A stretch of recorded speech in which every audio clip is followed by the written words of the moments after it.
Good morning बच्चों। आज हमारी इस क्लास में आप लोगों का स्वागत है और हम यहाँ पर आज महत्वपूर्ण अनुच्छेद की प्रैक्टिस करने वाले हैं। यहाँ पर हमारे पास में कुछ अनुच्छेद दे रखे हैं और इनके बारे में हम जानकारी प्राप्त करेंगे और आपके ये हर गवर्नमेंट एग्जाम में पूछे ही जाते हैं। अगर आप किसी भी सरकारी एग्जाम के प्रिपरेशन कर रहे हैं तो ये आपके लिए इंपॉर्टेंट है। ठीक है, तो चलिए टाइम वेस्ट नहीं करते हैं और हम फटाफट अपने लेक्चर को स्टार्ट करते हैं। चलिए, यहाँ पर क्या हो जाएगा, अनुच्छेद नंबर 1। अच्छा, थोड़ा सा मैं यहाँ पे ब्रश ऑन कर लेती हूँ।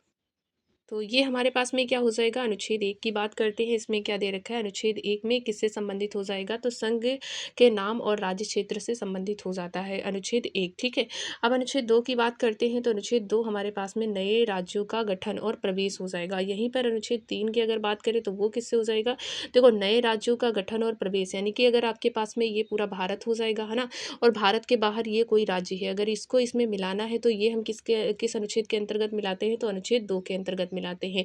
लेकिन अगर हमारे ही राज्य, हमारे ही देश, ये हमारा देश हो जाएगा, इसी का कोई पार्ट है, जैसे इसका ये यहाँ पर कोई पार्ट हो जाता है ना, यहाँ पर कोई पार्ट हो जाता और इसको ही मतलब इसका ही नाम रखना होता है या इसी को दो भागों में बांटना होता है। जैसे हमारे पास में पहले क्या था, उत्तर प्रदेश और उत्तराखंड एक ही में मिले हुए थे, तो इनको हमने तोड़ा। ठीक है, तो अपने ही राज्य, अपने देश के अंदर, सीमा के अंदर के राज्यों को तोड़ना या उनके नामकरण को करना या फिर उनके क्षेत्र को बदलना, वो अनुच्छेद 3 के अंतर्गत आता है। अभी अभी एक नाम बदला गया है, यहाँ पर जो केरल राज्य हो जाएगा, इसका नाम केरल से क्या कर दिया गया है, तो इसका नाम केरल से केरला कर दिया गया। वो किस आर्टिकल के अंतर्गत किया गया, वो 3 हो जाएगा। तो 2 में नए राज्यों का प्रवेश, यानी जो भारत के बाहर रहे रहे राज्य, उनका प्रवेश अनुच्छेद 2 में होता है। और अनुच्छेद 3 में क्या हो जाएगा, हमारे देश के अंदर जो राज्य स्थित है उनका उनका हमारे पास में नामकरण करना या फिर उनके क्षेत्रों को डिसाइड करना, वो आर्टिकल 3 आता है। ओके, नेक्स्ट चलते हैं हम यहाँ पर, नेक्स्ट चलते हैं।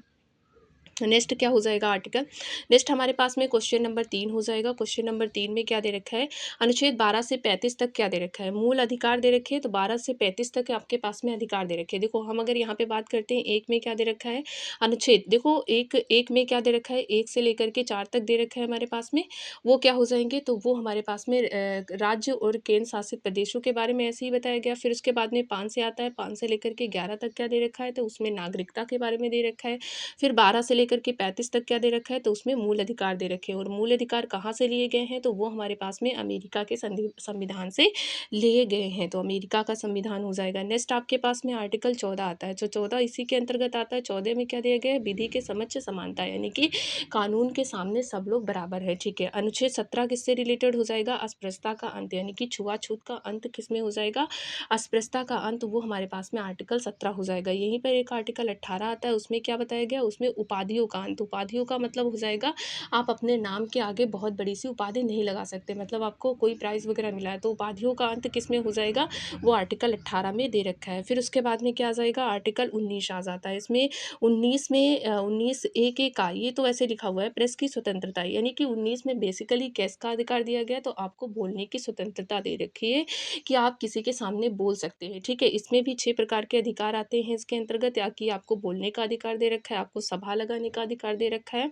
और आप कहीं पर भी जा सकते हो ना, वहाँ पे बस सकते हो, वहाँ पर काम कर सकते हो। ऐसे ऐसे कुछ इसमें काम दे रखे हैं इसे के अंतर्गत। फिर आर्टिकल आपके पास में कौन सा आता है, आर्टिकल आपके पास में 21 आता है, जिसमें क्या दिया गया है, दैहिक एवं प्राण स्वतंत्रता का अधिकार हो जाएगा। तो 21 आर्टिकल के अंतर्गत आपको जीवन जीने का अधिकार दे रखा है, आपको जो है जीवन जीने का अधिकार दे रखा है। आर्टिकल 21 के अंतर्गत ही आपको सूचना का अधिकार दे रखा है। अगर आपसे पूछा जाता है सूचना का अधिकार किस में हो जाएगा, आर्टिकल 21। आपको जीवन जीने का अधिकार किस में हो जाएगा, आर्टिकल 21 हो जाएगा। अगर आपको अपने मनपसंद की शादी करनी है ना, तो उसके लिए क्या हो जाएगा, आर्टिकल 21। तो ये आर्टिकल 21 कहता है। नेक्स्ट हमारे पास में कौन सा आएगा, आर्टिकल 23 में दे रखा है। देखो आर्टिकल 1 23 होता है, दूसरा हमारे पास में 24 होता है। इसी के अंतर्गत आर्टिकल 23 में क्या दे रखा है कि जो महिलाएं होती हैं और जो बच्चे होते हैं, जो महिला और बच्चा होता है, मतलब महिलाएं और बच्चे हैं, उनसे हम जबरन काम नहीं करवा सकते। ऐसा नहीं कि हम उनसे काम करवा लिए और उनको हमने मजदूरी नहीं दी, तो वो चीज़ हम यहाँ पे नहीं करवा सकते। आर्टिकल 23 में ये चीज़ लिखी हुई है। आर्टिकल 24 में क्या लिखा हुआ है कि जो 14 वर्ष से कम आयु के बच्चे हैं, किससे बेटा, 14 वर्ष से कम आयु के बच्चे हैं, उनसे हम लोग कंपनी या फैक्ट्रियों में काम नहीं करा सकते हैं ना। तो ये हमारे पास में आर्टिकल 24 आ जाता है। नेक्स्ट नेक्स्ट नेक्स्ट आगे बढ़ेंगे। आर्टिकल हमारे पास में कौन सा आता है, आर्टिकल हमारे पास में 36 से लेकर के 51 दे रखा है। ये हमारे पास में भाग कौन सा हो जाएगा, तो ये भाग हो जाएगा।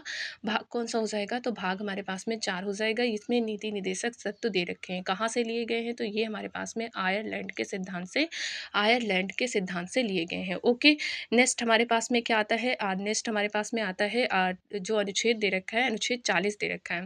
अनुच्छेद 40 दे रखा है, इसमें क्या हो जाएगा, ग्राम पंचायतों का गठन दिया गया है। इसके बाद 40 याद कर लो, यहीं पे जस्ट आप 50 भी याद कर लो। 50 में क्या बताया गया है कि कार्यपालिका और न्यायपालिका अलग अलग काम करेगी। ठीक है, कार्यपालिका और जो न्यायपालिका होती है हमारे पास में, ये अलग अलग काम करेगी। तो ये आर्टिकल किस में दे रखा है, ये आर्टिकल 50 में दे रखा है। 40 में क्या दे रखा है, ग्राम पंचायतों के गठन के बारे में दे रखा है। नेक्स्ट नेक्स्ट आएगा हमारे पास में, चलो यहाँ पे क्या हो जाएगा, अनुच्छेद 45। 45 में क्या दे रखा है, तो बच्चों के लिए निःशुल्क शिक्षा होगी, बच्चों के लिए निःशुल्क शिक्षा होगी। इसीलिए आपने देखा होगा कि जो हमारे पास में स्कीम्स होती हैं, उसके अंतर्गत गवर्नमेंट स्कूल बनाए गए हैं ना, सरकारी स्कूल आपके गाँव में भी खुला होगा शायद। तो वो जो स्कूल होते हैं, निःशुल्क शिक्षा देना है ना, इसी वजह से वहाँ पे फीस नहीं पड़ती। तो ये किस आर्टिकल के अंतर्गत है, 45 के अंतर्गत है। और ये किसके अंतर्गत आते हैं, नीति निर्देशक तत्वों के अंतर्गत आते हैं। क्या नीति निर्देशक तत्वों के लिए आप जो है कोर्ट जा सकते हो, तो कोर्ट नहीं जा सकते हो, ये राज्य की मर्जी, वो चाहे तो लागू करे चाहे तो ना लागू करे। ठीक है, फिर उसके बाद में क्या आता है, आर्टिकल हमारे पास में जो 51A आता है। 51 के का में क्या दे रखा है, मौलिक कर्तव्य दे रखा है। कर्तव्य को याद कर लीजिए, हमारा कर्तव्य क्या होता है, अपने बालों की रूसी को साफ करना। इसलिए ये कहाँ से लिए गए हैं, तो ये हमारे पास में रूस के संविधान से लिए गए हैं। और इसी में एक 51 आता है, उसमें क्या दे रखा है, उसमें अंतर्राष्ट्रीय शांति की बात की गई है कि अंतर्राष्ट्रीय हमारे पास में क्या होनी चाहिए, अंतर्राष्ट्रीय शांति के बारे में बात की गई है। ओके, नेक्स्ट आएगा हमारे पास में, नेक्स्ट नेक्स्ट क्या आएगा, नेक्स्ट आपके पास में आर्टिकल 52 दे रखा है। 52 क्या दे रखा है, आपके देश का एक राष्ट्रपति होना चाहिए। फिर उसके बाद में एक हमारे पास में 53 भी आता है। 53 में क्या बताया गया, राष्ट्रपति के चुनाव से रिलेटेड बताया गया है ना। और जो हमारे पास में आर्टिकल 60 आता है, एक 60 में क्या बताया गया, राष्ट्रपति की शपथ के बारे में बताया गया है 60 में। ठीक है, और 61 में क्या बताया गया है, 61 देखो यहाँ पे 61 दे रखा है, इसमें क्या बताया गया, राष्ट्रपति के महाभियोग। तो भैया याद रखेंगे, 60 में क्या दिया गया, राष्ट्रपति की शपथ। देखो 60 से शपथ याद कर लेंगे, साथ सा आ रहा है ना, शपथ शपथ। फिर राष्ट्रपति पे महाभियोग हमारे पास 20 में आ जाएगा। और आपके पास में 52 में बताया गया था, आपके देश का एक राष्ट्रपति होना चाहिए। ठीक है, और चुनाव की प्रक्रिया किस में बताई गई है, तो चुनाव की प्रक्रिया 52 के बाद में 53 आ जाता है, फिर 54 आ जाता है। इन दोनों रिलेटेड है, चुनाव से रिलेटेड है। ठीक है, नेक्स्ट आगे बढ़ेंगे। तो निर्वाचन से कौन रिलेटेड है, चौहान रिलेटेड है। ओके, इसमें क्या हो जाएगा, आर्टिकल हमारे पास में 72 हो जाएगा। 72 72 किससे रिलेटेड हो जाएगा, देखो 7 और 2 क्या लिखा हुआ है, 7 2 2, तो मन में बोलो अपने क्या होता है, 7 2। तो 7 2 7 कौन देता है बेटा, राष्ट्रपति देता है। इसका मतलब आपको अगर फांसी लगने वाली है या फिर कोई सजा सुना दी गई, तो उसको माफ़ कौन कर सकता है बेटा, राष्ट्रपति माफ़ कर सकता है। तो यहाँ पर क्या आ जाएगा, राष्ट्रपति आ जाएगा। ओके, तो ये जो 72 आर्टिकल है, इसी के अंतर्गत है ना। राष्ट्रपति आपकी सजा किस आर्टिकल के अंतर्गत माफ़ कर सकता है, आर्टिकल 72। नेक्स्ट आगे बढ़ेंगे। 74 में क्या दे रखा है, यानी कि 17(4) में क्या दे रखा है, 17(4) में बताया गया आपके देश का एक प्रधानमंत्री होगा। ओके, और 79 अब यहाँ पर नेक्स्ट क्वेश्चन आ जाएगा। नेक्स्ट क्वेश्चन आ जाएगा, क्या देखा है, 79। 79 के बाद आप यहीं पे याद कर लीजिए 80 होता है। और दूसरा हमारे पास में क्या होता है, 81 होता है। 80 में क्या दे रखा है, 80 में हमारे पास में क्या दे रखा है, देखो 79 में संसद का गठन दे रखा है। 80 में आपके पास में आप बताया गया कि राज्यसभा होनी चाहिए, राज्यसभा होनी चाहिए यहाँ पर। और यहाँ पर बताया गया कि आपके पास में लोकसभा होनी चाहिए ना, लोकसभा यहाँ पर बताई गई है कि आपकी देश की एक लोकसभा होगी। देखो नीचे वाले क्वेश्चन में यही दे भी रखा है कि 80 और हमारे पास में क्या हो जाएंगे, ये 80 हो जाएगा, ये 81। 80 किससे रिलेटेड हो जाएगा, लोकसभा से। 81 किससे रिलेटेड हो जाएगा, सॉरी 80 हो जाएगा राज्यसभा से रिलेटेड, और 81 किससे हो जाएगा, लोकसभा से रिलेटेड हो जाएगा। मतलब ये बताया गया है, 80 में ये कहा गया है कि आपके देश में एक राज्यसभा होगी, और 81 में बताया गया कि आपके देश की एक लोकसभा होगी। नेक्स्ट आगे क्वेश्चन बढ़ेंगे, इसमें क्या बताया गया है, 85। 85 का मतलब हो जाएगा लोकसभा का विघटन। 85 में बताया गया है कि लोकसभा का विघटन, यानी कि हमारे पास में राष्ट्रपति क्या कर सकता है, लोकसभा को भंग कर सकता है, लेकिन राज्यसभा कभी भी भंग नहीं की जा सकती। ये चीज़ याद रखना, राज्यसभा एक स्थायी सदन होता है, और जबकि लोकसभा एक अस्थायी है। अस्थायी है इसका मतलब ये टूट सकता है। तो तोड़ कौन सकता है, राष्ट्रपति तोड़ सकता है। और कौन से आर्टिकल के अंतर्गत तोड़ सकता है, तो वो 85 हो जाएगा। ओके बच्चा, नेक्स्ट आगे बढ़ेंगे जल्दी से, ये आ जाएगा ये आ जाएगा, सॉरी, ये आ जाएगा 81, 108 यानी कि 108। 108 के अंतर्गत क्या हो जाएगा, संसद का संयुक्त अधिवेशन। इसका क्या मतलब हो जाएगा कि लोकसभा हो या फिर हमारे पास में राज्यसभा हो, इन दोनों की साथ में बैठक, यानी सारे मेंबर को एक साथ बिठा करके बिठाएंगे। तो ये किस आर्टिकल के अंतर्गत हो जाएगा, 108। और कौन बुलाएगा, तो ये हमारे पास में राष्ट्रपति बुलाएगा। इसकी अध्यक्षता कौन करेगा मीटिंग की, तो वैसे तो लोकसभा का अध्यक्ष करता है। ओके, अगर लोकसभा का अध्यक्ष नहीं हुआ तो लोकसभा का उपाध्यक्ष करेगा, है ना। नेक्स्ट, इसमें क्या है, अनुच्छेद 244 किससे संबंधित हो जाएगा, 244 किससे संबंधित हो जाएगा, अनुसूचित जाति और जनजाति से रिलेटेड हो जाता है। यहाँ पर 280 किससे रिलेटेड हो जाएगा, वित्त आयोग से रिलेटेड हो जाएगा।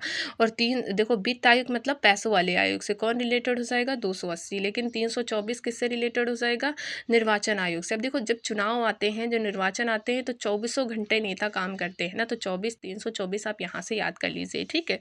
नेक्स्ट हमारे पास में एक यहीं पर याद कर लीजिए, जस्ट आप 315, है ना, 315 भी याद कर लीजिए। 315 किससे रिलेटेड होता है, यूपीएससी से रिलेटेड होता है, तो यूपीएससी हो जाएगा, उससे रिलेटेड होता है, ठीक है, याद कर लीजिए। नेक्स्ट हमारे पास में क्या आएगा, नेक्स्ट आएगा वो ये 300 आर्टिकल। 300 आर्टिकल किससे तो ये हो जाएगा हमारे पास में अनुसूचित जाति और जनजाति से रिलेटेड होता है। नेक्स्ट आएगा 343 वाला आर्टिकल, ये किससे रिलेटेड होता है, हमारे पास में संघ की राजभाषा के से रिलेटेड होता है, तो कौन सा, 343 हो जाएगा, ये आर्टिकल इससे रिलेटेड होता है। फिर उसके बाद में क्या आ जाता है हमारे पास में, 352, 352 आएगा, यहीं पर आप याद कर लीजिए, 356 आ जाएगा। और नेक्स्ट वाले क्वेश्चन में हमारे पास में 360 दे रखा है। देखो, 352 किससे हो जाएगा, आपातकालीन का प्रावधान है, और ये किससे रिलेटेड होता है, केंद्र से रिलेटेड होता है, ठीक है। और यही आपातकालीन अगर राज्य में लगाना हो तो 356 हो जाएगा, राज्य से रिलेटेड होता है। लेकिन अगर हम कहें कि नहीं, ये 360 है, तो इसका मतलब हो जाएगा वित्त का संकट। तो तीन प्रकार के संकट, एक तो केंद्र में संकट आ जाए, दूसरा राज्य में संकट आ जाए, तीसरा पैसों से संकट आ जाए। केंद्र वाला होगा तो 352 हो जाएगा, और राज्य वाला होगा तो 356 हो जाएगा, और अगर पैसों वाला होगा तो 360 हो जाएगा। क्या वित्त आयोग हमारे देश में एक भी बार लगा है, तो हम कहेंगे नहीं लगा है, अभी एक भी बार लागू नहीं किया गया है। नेक्स्ट आएगा हमारे पास में 368। 368 किससे रिलेटेड हो जाएगा, संविधान संशोधन से रिलेटेड हो जाएगा। 368 हो जाएगा, ठीक है। 368 किससे रिलेटेड हो जाएगा, संविधान संशोधन से रिलेटेड हो जाएगा।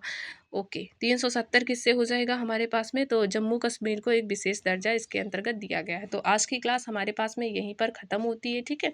हम मिलेंगे नेक्स्ट क्लास में, और आपको अगर इसमें कोई कमी लगी हो तो मुझे ज़रूर बताइएगा, ताकि मैं इसको सुधार पाऊँ। और मैं लगातार इसमें प्रयास कर रही हूँ सुधारने का, और आपको ज़्यादा से ज़्यादा कंटेंट डिलीवर करने की कोशिश कर रही हूँ। ओके, तो चलिए हम मिलते हैं नेक्स्ट वीडियो में। बाय बाय बच्चों। अगर आपको मेरा चैनल पसंद आया हो तो इसको सब्सक्राइब कर लीजिए, आपको इससे भी अच्छा कंटेंट मैं देने की कोशिश करूँगी। ओके।